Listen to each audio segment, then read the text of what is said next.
Aku pernah sekali kena baling pasiak daripada atas bukit ni tau. Ni. Bukit ni. Bukit ni memang mengusik tu.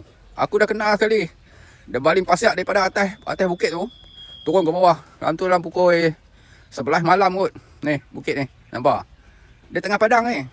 Kecil je bukit ni. Tengok. Tak tahu apa jenis jin duduk dalam ni gua ni. Dalam belakang ni, dalam ni gua ni. Dia ada satu gua kat dalam ni tau. Tak tahu jenis hantu jenis apa duduk dalam ni.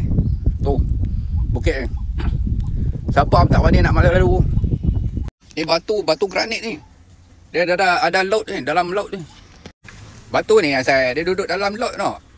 Bila apa? Dia satu dululah sejarah. Pasal aku pernah naik dulu, aku nampak kerang kat atas. Macam dia ni apa, batu karang dalam ni tau. Ada batu karang. Tapi lah ni jadi berantu. Dalam pukul 10 ke pukul 11 kan. Apa lalu kat ni. Dia musik tau. Dia baling pasiak di atas tau. Di atas dia baling pasiak tau. Aku terpaksa lari. Naik motor kot. Aku lari tu. Langgak padang ni. Ni. Aku lalu padang ni sampai ke rumah sana. Ke rumah tu. Ni. Aku tak cross ke jalan ni.